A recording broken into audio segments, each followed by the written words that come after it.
I've been a real estate investor for the past 5 years, and I've been an entrepreneur for over a decade. So, a lot of this stuff, when it comes to flipping contracts in real estate, it boils down to a few very simple concepts: lead generation, talking to people, and I would just say general marketing, right? Because you need to get leads, you need to talk to people, and if you get contracts, you need to market them.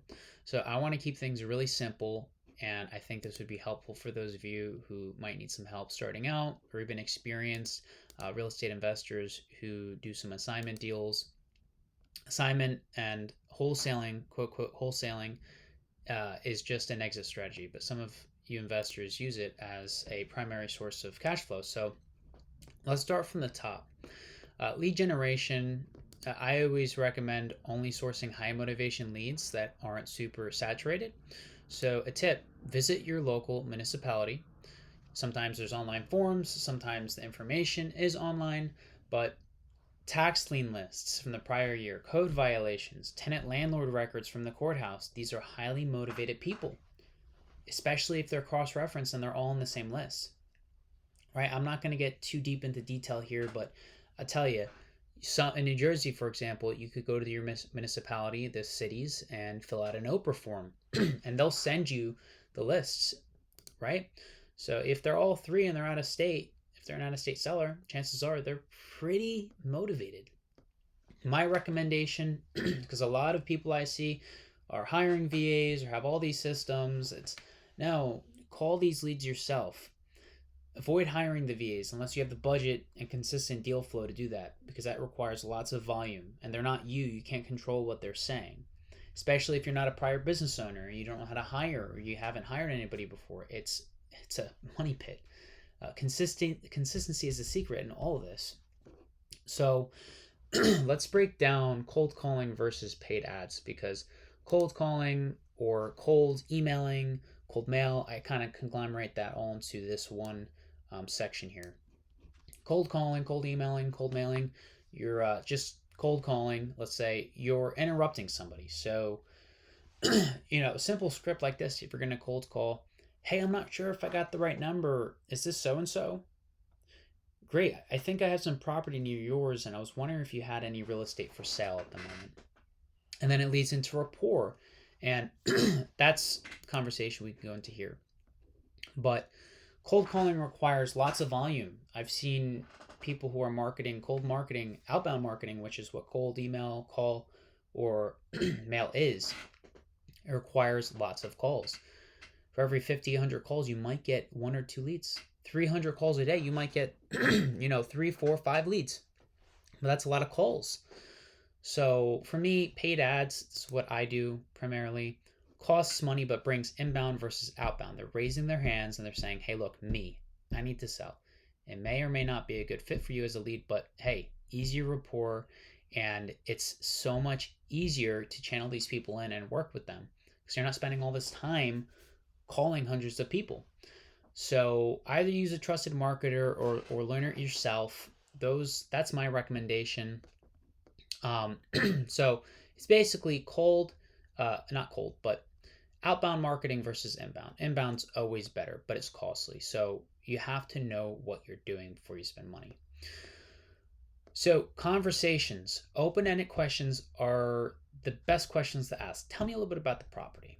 Relate personally when they answer, right? Oh, so this is so and so. Where are you from? How's the weather? How many dogs you got? I hear some dogs in the back, or you maybe hear kids. Relate with them. Find out where they're at. Meet them where they're at. And ask them, okay, well, tell me a little bit about the property. They'll go on and they'll tell you. Well, about how much do you need? Keyword, need, for the property. Get that number. Okay, well, considering there'd be no closing costs to you, no agent commissions, no seller concessions, or buyer concessions, none of that, what would be your bottom line? Okay, cool. That's their bottom line. And just an idea, just for future reference, would you be open to an annuity, which is a fancy word for seller finance, just to kind of plant that seed? The first call really is just about gathering info, not closing the deal. And I really want you guys to know that. That's why consistency is so important. So getting that conversation, talking with them, building some trust. Once they hear that you got the information, tell them a little bit about you. Don't give up your information too quick. But for me, it's like, hey, look, it's just me and my girlfriend, and we're a part of my family's trust. We took over not too long ago. It's a small family operation. We got a portfolio from North Florida all the way up to Connecticut. And our only rules of doing business is that if we can make a profit honestly and ethically, and you can get what you want out of the deal, then it's a good deal and we can move forward. That way, you kind of alleviate their biggest concern. Yes, you need to make money. You do. And that's, you put that right there in the open. They're like, okay. And then you can learn a little bit more about them and just have that conversation. And if you need anything else about the property, ask if there's anything owed. Or maybe you don't see any pictures online. Ask for pictures after the conversation. So that's really it. It's really that straightforward. Tell them, hey, look, I gotta go. Somebody's about to pick me up. I gotta go. I got a few obligations for the day, but I'll get back to you when I can. Don't try to schedule an appointment. Don't try to schedule all this. You're busy. You're a buyer. You're not looking for them. You're not looking to sell them on why they should sell to you. You're a buyer. Hold that position. So when it comes to the pipeline, you should always be having 12 to 15 contacted warm leads at a time. That's 1 or 2 contracts per those 12, 15, and probably 1 closing if you comp correctly. I'm not going to get into how to comp and do all that here, but you can learn that on your own time. That's very important, learning what your maximum available offer is. And negotiation. Negotiation is never fun. It's never easy. It's not supposed to be comfortable. And that comes with experience and time. Not sure what level you guys are at, but for those of you who are experienced, that those tax lien code violation lists, those are great. I got some other tips for you guys as well. So when it comes to contracts, 1 or 2 pages is enough. You want to include some exit strategies for yourself. I don't use any inspection clauses. Every contract's different. This, you will definitely need to work with somebody who can show you how to do this. If you're going to do this on your own, you can get in a lot of trouble. So be wary at this point, right? This requires lots of thought and experience.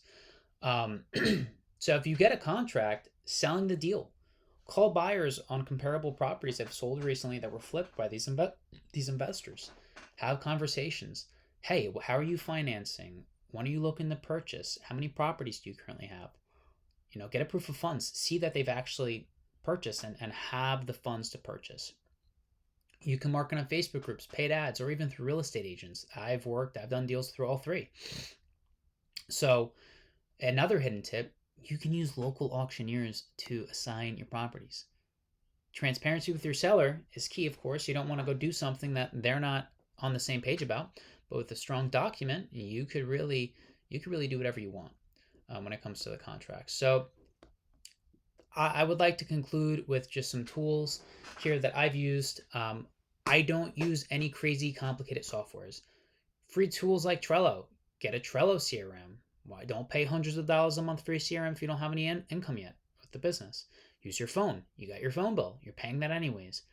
Don't overcomplicate things. Keep your overhead low and only use the softwares and other expenses as needed to scale up if they make actual sense.